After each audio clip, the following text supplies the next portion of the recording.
Well, good morning, California Community Church. Man, it's so good to be with all of you today, to just for a few moments spend some time together. And also, I'm excited to share with you today. But before we do that, I just wanted to take a second and say thank you. I want to say thank you to all of you that have made our welcome to California Community Church so warm. Tam and I have been just welcomed in incredible ways, and we're grateful for that. We've been able to meet some of you face to face at the outdoor service, at the food ministry distribution. It's been incredible to be with all of you, and we are excited in the near future to meet many more of you face to face. Well, last week, Pastor Gus got us started in our new series. He pointed out that there's this new culture in our communities, and this culture encourages this. It encourages us versus them, insiders versus outsiders, haves versus have-nots, right versus left. It even encourages Christian versus non-Christian. This culture is called cancel culture. And here's the deal. Cancel culture started with great intentions. Cancel culture was something that was birthed in the social media world. It started on Twitter, moved into Facebook, and now it's on all social media platforms. It was an opportunity for a group of marginalized people to group together and push back on injustices and wrongdoing. It was a form of protest, and cancel culture can be a powerful tool to hold people or organizations accountable to the things they do or the things they say. But as Pastor Gus pointed out last week, what we're seeing is that cancel culture also has a darker side. It has also been used by people to harass or even bully other people or organizations into getting what they want. See, cancel culture can be an incredible force for good, or it can be a hate-filled witch hunt. Cancel culture can be a powerful protest, but it can also be an ugly demonstration of group shaming. So you may be sitting there thinking, maybe you're even thinking this last week, look, I've never experienced cancel culture. I just have never seen it. I don't really know what it is. You know what? I'm not even on social media that much, and even if I am, the people I have friends, they don't talk about this. This is not something we do. Well, fair enough. But today, what I want to suggest to you is that cancel culture goes beyond online. It goes beyond social media. Cancel culture is something that happens every day, and all of us have participated in it, even in person. Look at this.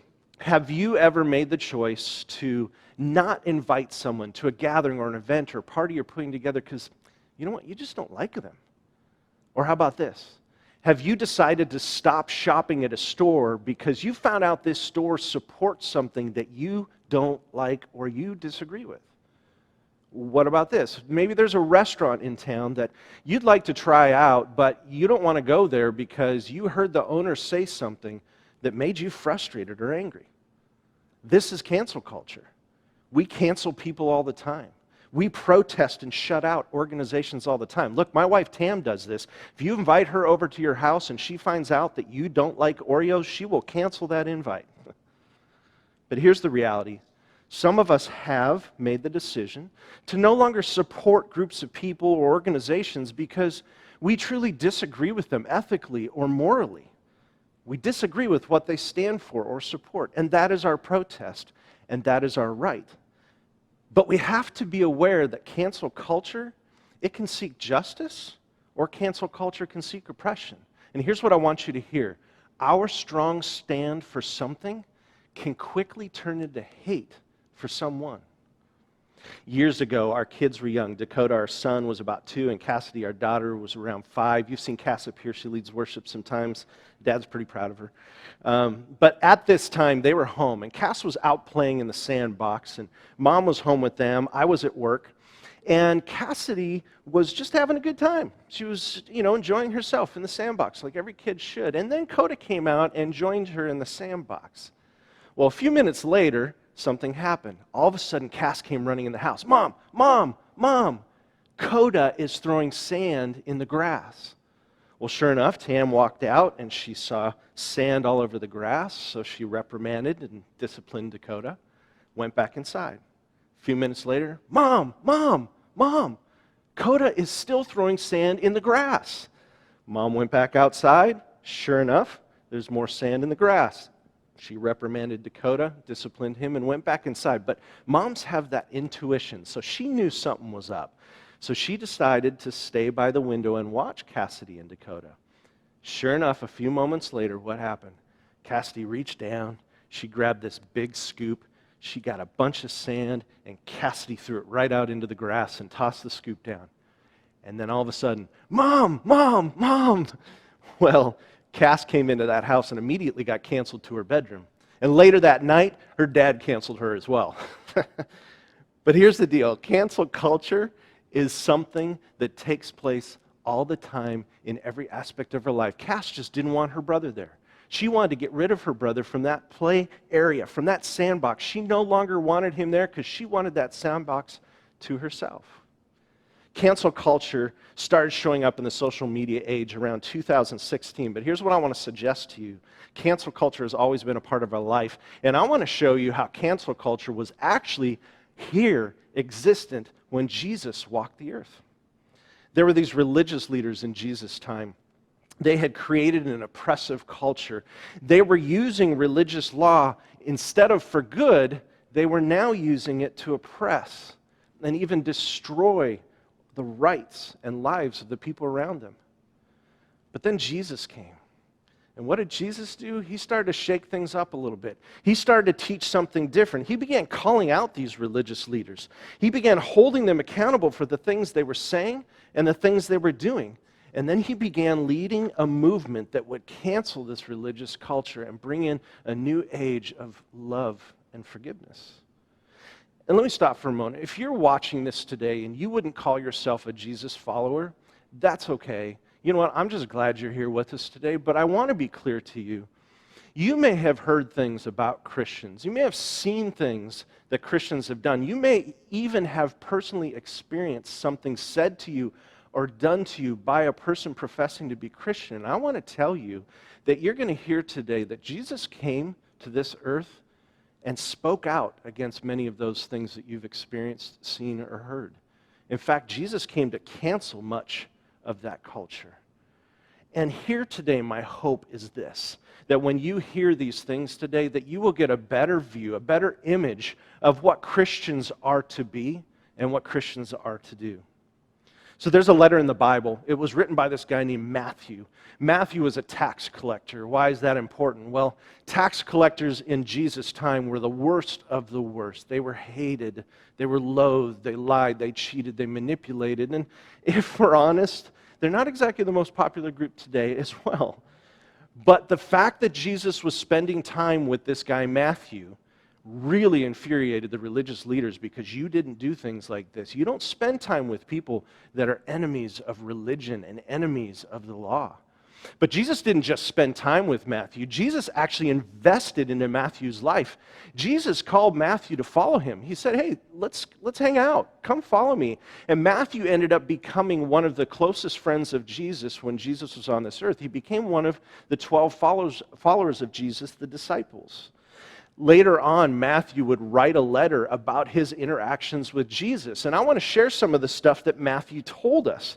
In his letter, he tells us about this time where Jesus was speaking to this large group of people. He begins to counterculturally speak against the way the religious leaders had distorted religious law.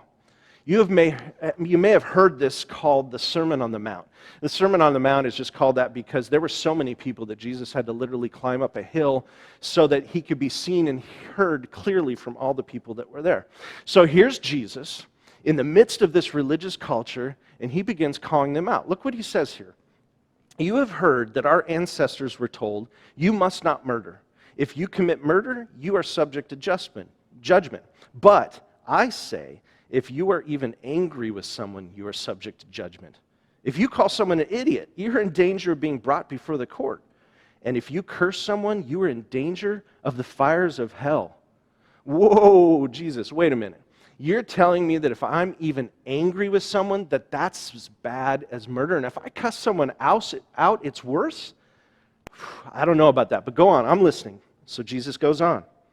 You have heard the law that says the punishment must match the injury. An eye for an eye, a tooth for a tooth. But I say, do not resist an evil person. If someone slaps you on the right cheek, offer the other cheek also. Are you kidding me? I can't retaliate? I can't fight back? What are you telling me here? But Jesus goes even farther. You have heard the law that says, love your neighbor and hate your enemy. But I say, love your enemies. Pray for those who persecute you. In that way, you will be acting as true children of your Father in heaven, for he gives his sunlight to both the evil and the good. He sends rain on the just and the unjust alike. Okay, Jesus, you're crazy. This is ridiculous. You want me to love my enemy.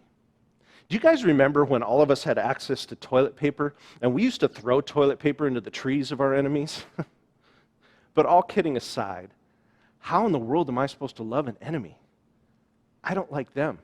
They don't like me. They're awful people. They hurt me. They say mean things. Their politics are horrible. I disagree with them. They are not people I want to be around. Do you guys ever notice when we talk about people we disagree with that we use language that's designed to separate us from them? They do this. They do that. They say this. They say that. They. You see, Jesus came to earth, and what he started doing is telling us what Jesus wants. And here's what Jesus wants. Jesus wants us to stop saying they and start saying we. Jesus knew something. He knew that religion had created divisions between people who thought, acted, and looked different. Religion had separated groups of people from others. Religion and its rules, and if you didn't abide by them, you were an enemy of religion. If you didn't do this or you didn't do that, if you didn't believe this or you didn't believe that, then they are our enemies. And then here comes Jesus, and he's like, guys, I want you to love your enemies. Jesus said, in fact, whether just or unjust, whether evil or good, they are all people deserving of my love and deserving of your love. And as true Christians, I am telling you, we are called to be different. We are called to include. We are called to unite. We are called to love. A well-known American novelist, Anne Lamott, said this: you can safely assume you've created God in your own image when it turns out that God hates all the same people you do. Wow. So Jesus knew that there was this oppressive culture. He knew he needed to speak out against it. He knew it was time to cancel that culture and bring it in a new way of loving and caring for others. And so on his journey, he interacts with all these religious leaders over and over and over. In fact, there was another disciple, another follower of Jesus, one of the 12 that was close to him, named John. And John wrote a letter in the Bible as well. He tells us this story where Jesus was speaking in the temple to a group of people. While he was there, a group of religious leaders bring a woman to Jesus. They drop right into the middle of the crowd, bringing this woman to Jesus. These religious leaders had just caught this woman in the act of adultery. Now, I don't know why just the woman was brought forward, but we'll move on. These religious leaders hated Jesus, and they wanted to know what he was going to say about this woman that deserved to be put to death for her act of adultery. This Jesus, man, he was coming into their temples and saying, turn cheeks and love enemies, and they did not like that. These religious leaders believed this woman was an enemy of religion because she had broken the law. She was to pay for her wrongdoings with her life. So the religious leaders tried to get Jesus to answer a question. Here's what they say. Teacher, they said to Jesus, this woman was caught in the act of adultery. The law of Moses says to stone her. What do you say? But Jesus wouldn't answer. In fact, Jesus just kind of kneeled down and started writing in the sand. He wouldn't answer. These religious leaders kept pressing him and pressing him. They wanted an answer. Eventually, Jesus was done writing, and so he stood up and he said this, okay, go ahead, throw your stones. But let the person that's never sinned throw the first stone. Silence. Look what happens next. When the accusers heard this, they slipped away one by one, beginning with the oldest, until only Jesus was left in the middle of the crowd with this woman. Then Jesus stood up again and said to the woman, where are your accusers? Didn't even one of them condemn you? "No, Lord," she said. And Jesus said, "Neither do I. Go and sin no more." Wow. Jesus stepped right into this woman's world. He protected her from false religion. He protected her from death. And he extended to her grace and forgiveness. Every single one of those religious leaders walked away. Not a single stone was thrown that day. We have all made mistakes. We've all done something wrong. We've all said something we regret that we should never have said. We've all knowingly or unknowingly hurt people. We've made someone feel guilty for their mistakes. We've lied about people. We've lied to people. Let me ask you this. Have you ever privately or even publicly cussed someone out because of your anger towards them? We have all judged and condemned people. We have all thrown stones. And maybe some of you right now have stones in your hand, waiting for the next person that's going to frustrate you and anger you so you can throw another stone. So what is Jesus saying to us? Here's what he's saying. Okay, California Community Church, go ahead, throw your stones. But let the one who's never made a mistake throw the first stone. So what was Jesus writing in the sand? You ever wonder that? Well, I did some studying, and many scholars believe he was actually writing the sins of each of those religious leaders who had stones in their hand. Imagine holding a stone in your hand, ready to murder someone because they've committed a sin, they've made a mistake, they've done wrong, and you look down and notice that Jesus just wrote your mistake in the sand. Revenge, lying, lust, greed, envy, pride. I can imagine when these religious leaders looked down and saw their sins, saw their mistakes written right there in the sand, they recognized their own guilt. They laid down their stones. They recognized their need for grace. And oftentimes, the one that need grace the most are the first ones to extend it to others. Look at verse 9 again. They slipped away one by one, beginning with the oldest. Look, the longer we live, the more mistakes we're going to make, and the more grace we're going to need. But even so, the young ones left as well. Every single person walked away that day and laid down their stones. So, let me ask you this. What is your word in the sand? What word would Jesus need to write for you to put down your stones? What word would Jesus need to write to remind you of your need for grace and forgiveness? What word would Jesus need to rewrite, to write in the sand, to remind you that you are called to love? You see, this religious culture, it had to be canceled because look at this. Religion says exclude. Jesus says include. Religion says destroy. Jesus says restore. Religion says fix. Jesus says heal. Religion says shame. Jesus says forgive. Religion says retaliate. And Jesus says reconcile. So what does that look like us for right now?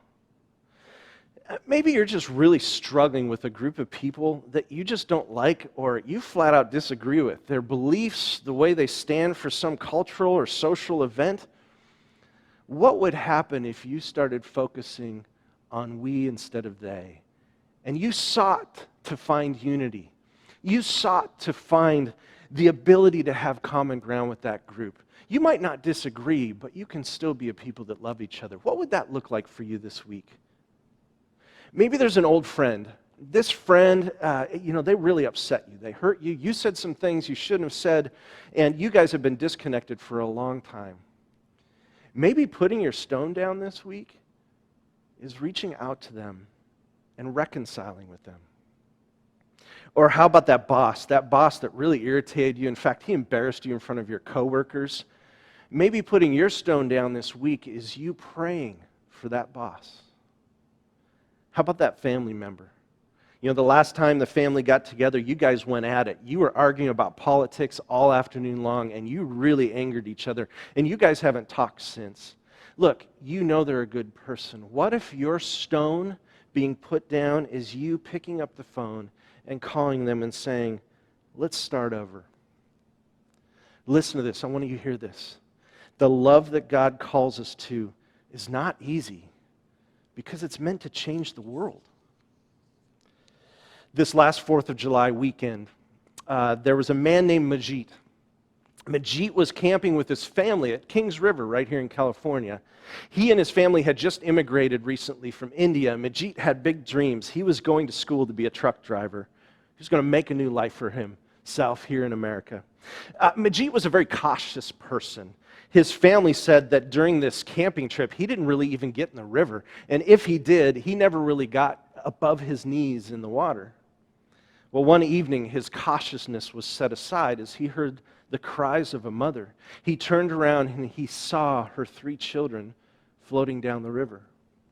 Majit didn't hesitate. He immediately jumped in. He was fully clothed. He even had his phone and his keys in his pockets. He knew he needed to save these kids.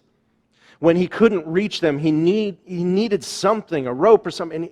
So he took off his turban and cast it out to the kids. He was able to pull 2 kids into the shore and save them. And eventually the 3rd one was pulled out downriver and today is doing well.